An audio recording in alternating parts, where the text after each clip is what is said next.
Salam saudara, saya Devi. Selamat datang dalam Kingdom Devotion hari ini.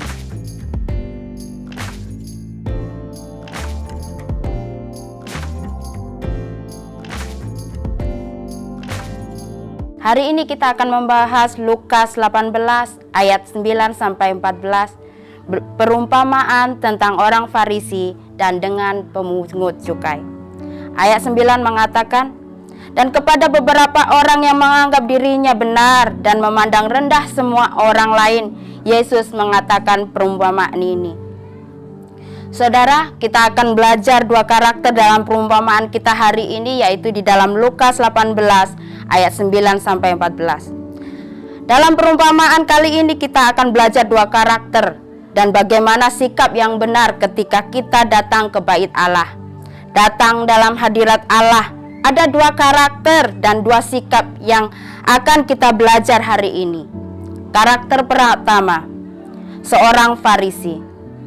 Seseorang yang fokusnya pada diri sendiri. Orang yang selalu tentang aku, diriku, dan saya. Bukan Tuhan yang menjadi pusat pujian dan pengagungan. Merasa paling benar karena tidak merampok, tidak lalim, bukan pezinah, atau memeras orang lain. Dan Farisi itu juga orangnya suka membanding-bandingkan dirinya dengan orang lain.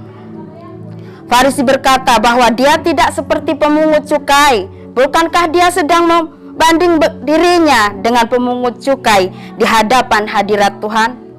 Karena Farisi ini sedang berdoa di dalam bait atau rumah Tuhan. Farisi adalah orang yang menjalankan rutinitas keagamawiannya tanpa dilandasi dengan iman. Dalam ayat 12 mengatakan, Farisi berkata, dia berpuasa 2 kali seminggu, bahkan ia memberikan persembahan persepuluhan dari segala penghasilannya. Farisi melakukan kegiatan keagamawiannya dengan tanpa dilandasi dengan iman, hanya sekedar rutinitas atau sebatas kegiatan. Lalu kita akan belajar tentang si pemungut cukai. Ayat 13 mengatakan, tetapi pemungut cukai itu berdiri jauh-jauh. Si pemungut cukai itu tahu dan sadar bahwa dia salah, orang berdosa. Karena pemungut cukai sadar bahwa Allah itu kudus, maha tinggi, sehingga dengan sadar dia tidak berani mendekat. Bahkan pemungut cukai itu tidak berani menengadah ke langit, melainkan dia memukul diri dan berkata, ya Allah, kasihanilah aku, orang berdosa ini. Dari pemungut cukai ini kita belajar sebuah sikap hati yang tahu diri, sadar dan bertobat. Have a heart that repent. Lalu mari renungkan dari dua karakter ini. Adakah sifat Farisi dalam diri kita? Kita terlalu sombong, angkuh, merasa diri paling benar, dan melakukan keagamaan kita tanpa iman yang landasan iman hanya sebuah rutinitas dan kegiatan. Ataukah kita seperti pemungut cukai itu?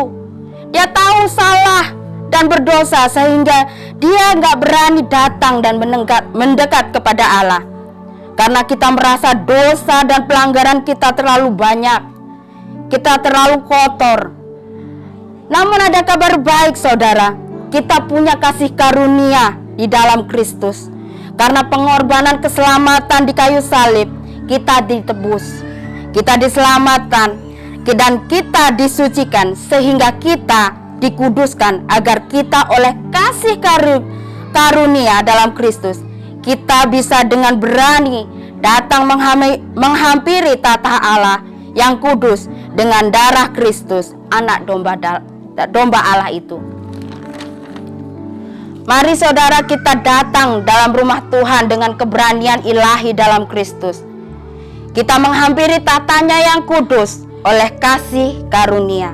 Dan kita membawa hati yang tahu, sadar, dan bertobat agar kita dapat berjumpa dengan Tuhan dan hidup kita diubahkan olehnya.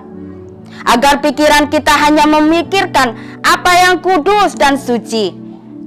Apa yang disebut kebajikan itu yang kita lakukan, dan apa yang sedap didengar oleh telinga itu yang kita ucapkan, agar hidup kita benar, kudus, dan kemuliaan Kristus terpancar dan bersinar dalam kehidupan kita. Kehidupan kita menjadi korban persembahan yang hidup, yang kudus, dan harum di hadapannya. Amin. Dan ayat 14 mengatakan, Yesus berkata bahwa pemungut cukai itu, sikap hati yang dimilikinya, pemungut cukai itu ketika dia pulang ke rumahnya menjadi seorang yang dibenarkan oleh Allah. Sebab barang siapa meninggikan diri, ia akan direndahkan. Dan barang siapa merendahkan diri, ia akan ditinggikan. Mari kita berdoa. Bapa kami yang di surga, terima kasih untuk firman-Mu hari ini ya Tuhan. Terima kasih ya Tuhan, kami telah belajar dari dua sikap dari seorang Farisi dan pemungut cukai ya Tuhan. Terima kasih Roh Kudus, karena Engkau Roh yang menolong kami untuk senantiasa mengerti kebenaran akan firman-Mu dan hidup benar di hadapan-Mu. Ingatkan kami Tuhan untuk senantiasa ya Tuhan rendah hati, bahwa kami ya Tuhan oleh kasih karunia-Mu ya Tuhan, sehingga kami hidup layak di hadapan-Mu Tuhan. Tuhan, mulai detik ini pimpin kami ya Tuhan. Tolong kami Roh Kudus untuk senantiasa hidup di dalam kebenaran-Mu ya Tuhan, sehingga kami akan menjadi terang dan garam-Mu. Kami serahkan ya Tuhan hidup kami, tubuh, roh, dan jiwa kami ke dalam tangan-Mu. Dan terjadilah ya Tuhan dalam hidup kami sesuai dengan rencana dan kehendak-Mu, dan nama-Mu saja yang dipermuliakan Tuhan. Di dalam nama Tuhan Yesus kami telah berdoa. Haleluya. Amin.